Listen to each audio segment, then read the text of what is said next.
Συνηθίσαμε να βλέπουμε το Βυζάντιο ως μια παρακμιακή αυτοκρατορία που χανόταν μέσα σε ίντριγκες και θεολογικές διαμάχες. Όμως η αλήθεια είναι πολύ πιο ενοχλητική για τη Δύση. Ο κόσμος που ζούμε σήμερα, από το πυρούνι που κρατάμε μέχρι τους νόμους που μας προστατεύουν, σχεδιάστηκε στην Κωνσταντινούπολη. Σήμερα θα δούμε τα δώρα της Ρωμανίας που η Ευρώπη λιδωρούσε, αλλά κατέληξε να τα κάνει θεμέλια του πολιτισμού της. Και η αρχή έγινε με τη Θεοφανό, μια αρχοντοπούλα της πόλης, ανιψιά του αυτοκράτορα, που το 972 βρέθηκε στην καρδιά της Γερμανίας για να παντρευτεί τον Όθωνα τον δεύτερο. Η Θεοφανό δεν έφτασε στη Δύση ως μια απλή νύφη, έφτασε ως απόστολος ενός ανώτερου κόσμου. Μαζί της έφερε μάγειρες που γνώριζαν τα μυστικά των μπαχαρικών, ράφτες που δούλευαν το μετάξι και σεντούκια γεμάτα με την ελληνική γραμματεία. Για τους Φράγκους χρονικογράφους της εποχής, η παρουσία της ήταν σοκαριστική, σχεδόν εξωγήινη. Φανταστείτε σε μια αυλή που το μπάνιο ήταν σπάνιο φαινόμενο, εκείνη απαιτούσε νερό για να πληθεί, κάθε μέρα. Εκεί που οι ευγενείς φορούσαν βαριές προβιές, εκείνη τυλιγόταν σε αέρινα μεταξωτά που μύριζαν αρώματα. Και το πιο σκανδαλώδες για την τότε δυτική κουλτούρα, δεν άγγιζε το φαγητό με τα χέρια. Χρησιμοποιούσε χρυσά πυρούνια που είχε φέρει από την πόλη για να φάει. Τα πρώτα πυρούνια που είδε ποτέ η Δύση. Την είπαν αλαζόνα. Την είπαν γρεκιά με περιφρόνηση. Όμως η λάμψη της ήταν ακαταμάχητη. Σιγά σιγά η γερμανική αυλή άρχισε να την αντιγράφει, να υιοθετεί το πρωτόκολλό της και να μαθαίνει τους τρόπους της πόλης. Τους δίδαξε ακόμα και την αμπελουργία.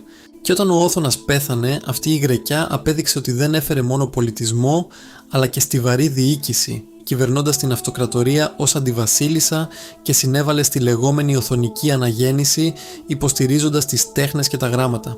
Λίγα χρόνια αργότερα, το 1004, μία άλλη αρχόντισσα της πόλης, η Μαρία Αργυροπουλίνα, ταξιδεύει στη Βενετία για να σφραγίσει μια συμμαχία, παντρεμένη με το γιο του Δόγη, Πιέτρο Ορσεόλο. Στο επίσημο γαμήλιο δείπνο, η Μαρία προκαλεί ψιθύρους που γρήγορα μετατρέπονται σε οργή. Αρνείται να αγγίξει το κρέας με τα χέρια της. Ανταυτού, οι θαλαμιπόλοι της τεμαχίζουν το φαγητό σε μικρές μπουκές και εκείνη το φέρνει στο στόμα της με ένα χρυσό όργανο, το πυρούνι. Για τη Βενετία της εποχής, αυτό δεν ήταν απλώς μια παράξενη συνήθεια. Ήταν ύβρις. Ο Πέτρος Δαμιανός, κορυφαίος θεολόγος της Δύσης, εξαπέλυσε έναν πύρινο λόγο εναντίον της. Κατηγόρησε την ελληνική συνήθεια ως προσβολή προς τον δημιουργό, λέγοντας το περίφημο «Ο Θεός μας έδωσε τα δάχτυλα για να τρώμε. Το να χρησιμοποιείς μέταλλο είναι σαν να λες ότι η θεϊκή κατασκευή δεν είναι αρκετή». Όταν λίγο καιρό μετά η Μαρία και ο σύζυγός της πέθαναν από πανούκλα, οι φανατικοί της εποχής δεν είδαν μια τραγωδία αλλά μια θεία δίκη. Έγραψαν ότι το σώμα της σάπισε επειδή το είχε κακομάθει με αρώματα και αμαρτωλά έθιμα. Όμως το πυρούνι είχε ήδη κάνει την εμφάνισή του. Χρειάστηκαν αιώνες για να το αποδεχτεί η Δύση, αλλά η αρχή είχε γίνει από δύο γυναίκες που αρνήθηκαν να αποδεχτούν τη βαρβαρότητα, κουβαλώντας μαζί τους την καθημερινή κουλτούρα της Ρωμανίας. Πιο βόρεια, η Άννα η Πορφυρογέννητη. Η μοναδική Πορφυρογέννητη που δέχτηκε ποτέ η αυτοκρατορία να δώσει σε βάρβαρο ηγεμόνα. Όταν έφτασε στο Κίεβο για να παντρευτεί το Βλαδίμηρο, το σοκ της ήταν τεράστιο. Λέγεται πως η Άννα ένιωθε ότι την έστειλαν στην εξορία, στην άκρη του κόσμου. Άφησε τα μαρμάρινα ανάκτορα για μια πόλη χτισμένη σχεδόν εξ ολοκλήρου από ξύλο, όπου οι δρόμοι ήταν πνιγμένοι στη λάσπη και οι ανέσεις που θεωρούσε αυτονόητες στην πόλη, όπως η προσωπική υγιεινή και τα λουτρά, απλώς δεν υπήρχαν. Όμως η Άννα δεν πήγε εκεί ως μια σιωπηλή σύζυγος. Πήγε ως η αρχιτέκτονας ενός νέου κόσμου. Μαζί της μετέφερε μια ολόκληρη πολιτισμική κυβωτό. Ιερείς, ψάλτες, αλλά κυρίως έμπειρους μάστορες και αρχιτέκτονες. Ήταν αυτοί που έμαθαν στους Ρώσους πώς να ψήνουν πλίνθους και πώς να χτίζουν με πέτρα, αντικαθιστώντας τους ξύλινους πύργους με επιβλητικούς σταυροειδείς ναούς με τρούλους κατά τα πρότυπα της πόλης. Πριν από την Άννα, η γραφή ήταν άγνωστη λέξη σε αυτά τα εδάφη. Με τη δική της επιρροή, τα ελληνικά κείμενα άρχισαν να μεταφράζονται, χτίστηκαν βιβλιοθήκες και οι ηγεμόνες των Ρώσ άρχισαν να υπογράφουν ως χριστιανοί μονάρχες. Η Ρωσία δεν βαφτίστηκε απλώς σε ένα ποτάμι. Μπολιάστηκε με το DNA της Ρωμανίας από μια γυναίκα που κουβάλισε μαζί της τον Πλάτωνα και το Ευαγγέλιο σε έναν κόσμο που μέχρι τότε ήξερε μόνο το σπαθί. Αυτές οι γυναίκες λιδωρήθηκαν και χλευάστηκαν για 3 πράγματα που σήμερα θεωρούμε θεμέλια του πολιτισμού μας. Για το εκλεπτισμένο ντύσιμο και το καθημερινό μπάνιο, που πρόσφερε την καθαριότητα σε έναν κόσμο που είχε συνηθίσει τη μυρωδιά του υδρότα και της προβιάς. Για τη γνώση, αποδεικνύοντας ότι το διάβασμα δεν ήταν προνόμιο μόνο των κληρικών, αλλά το εργαλείο κάθε ηγεμόνα που ήθελε να κυβερνήσει με το μυαλό και όχι μόνο με το σπαθί. Και για το πυρούνι, που για τη Μεσαιωνική Δύση φάνταζε ως όργανο του διαβόλου, ενώ για την πόλη ήταν απλώς η αυτονόητη λεπτότητα των τρόπων. Αυτές οι πριγκίπισσες δεν κατέκτησαν εδάφη με στρατιές και πολιορκητικές μηχανές. Κατέκτησαν τις ψυχές και την καθημερινότητα των ανθρώπων. Ήταν η ήπια ισχύς της Ρωμανίας σε έναν απολύτιστο ακόμα κόσμο. Πέρα όμως από τα χρυσά πυρούνια και τα μεταξωτά, η Ρωμανία κυριαρχούσε εκεί που η Δύση δεν είχε καν ιδέα, την υγεία και την παιδεία. Στη Δύση του 11ου αιώνα, αν αρρώστενες, η μόνη σου ελπίδα ήταν ένα μοναστήρι, όπου οι μοναχοί προσεύχονταν για την ψυχή σου καθώς περίμενες το τέλος. Στην Ανατολή όμως η αρρώστια δεν ήταν θεία δίκη, ήταν ένα ιατρικό πρόβλημα που απαιτούσε κρατική μέριμνα. Εδώ λειτουργούσαν οι ξενώνες, μη σας μπερδεύει το όνομα.